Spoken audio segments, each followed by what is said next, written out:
नमस्कार, मी मयुरी उर्मा, विकास समाचार मध्ये आपलं स्वागत। पालघर लोकसभा मतदारसंघात पक्षाचा पाया भक्कमपणे रोवण्यासाठी भाजपने या निवडणुकीत चलाखी करून विद्यमान खासदार राजेंद्र गावित यांचा बळी दिला। पालघरची जागा शिंदे गटाला मिळू नये व खासदार गावित यांना महायुतीची उमेदवारी देण्यात येऊ नये यासाठी भाजपचे जिल्हाध्यक्ष भरत राजपूत यांनी आपले सर्वस्व पणाला लावले होते व खासदार राजेंद्र गावित यांच्या राजकीय जीवनाचे होत्याचे नव्हते झाले।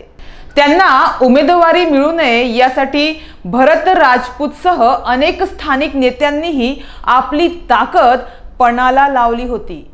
त्यांच्या या प्रयत्नाला एका केंद्रीय मंत्र्याची मदत मिळाली व भाजपच्या या मंडळींनी बाजी मारली।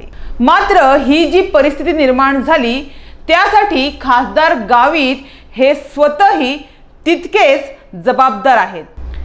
त्यांचे जिल्ह्याच्या विकास कामांकडे झालेले अक्षम्य दुर्लक्ष, स्थानिक भाजप पदाधिकारी व कार्यकर्त्यांशी नसलेला समन्वय, दुसऱ्याने केलेल्या विकास कामांचे श्रेय उपटण्यासाठी त्यांनी केलेली सतत धडपड, आजारपण व आर्थिक व्यवहार इत्यादी कारणांमुळे त्यांच्यावर उमेदवारी गमावण्याची पाळी आली आहे असे सांगण्यात येत आहे।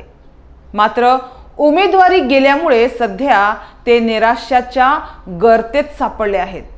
पण असे हे संकट पहिल्यांदाच त्यांच्यावर आलेले नाहीये।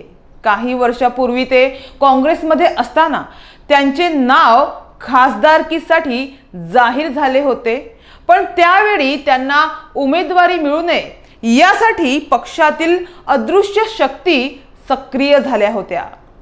गावित हे मूळचे नंदुरबार जिल्ह्यातील आहेत व ते ज्या समाजाचे आहेत तो समाज पालघर जिल्ह्यात 1% नाही। त्यामुळे पक्षावर अनामत रक्कम गमावण्याची नामुष्की येईल असा मेसेज एका काँग्रेस पदाधिकाऱ्याने थेट सोनिया गांधी यांचे स्वीय सचिव असलेले कै अहमद पटेल यांना केला। त्यानंतर नाव जाहीर होऊनही गावित यांना उमेदवारी गमवावी लागली होती। त्यावेळीही ते प्रचंड निराश झाले होते आणि आज त्या घटनेची पुनरावृत्ती झाली आहे। त्यांच्या खासदारकीच्या काळात भरीव विकास कामे होऊ शकली नाही। शेतकऱ्यांना नुकसान भरपाई देणे असो किंवा पीक विमा योजना असो, वाळवण बंदर, मच्छीमारांच्या समस्या, पालघर तालुक्याच्या ग्रामीण भागातील पाणी टंचाई, डहाणू तालुक्यातील बाळा पोफरण गावाच्या पाणी पुरवठा योजनेतील आर्थिक गैरव्यवहार, वसई विरारच्या पाणी प्रश्नावर सुळाचे राजकारण, विविध प्रकल्पांसाठी संपादित करण्यात आलेल्या स्थानिक भूमिपुत्रांच्या मोबदल्यात अधिकाऱ्यांकडून झालेले आर्थिक गैरव्यवहार इत्यादी समस्यांकडे त्यांनी कायम दुर्लक्ष केले।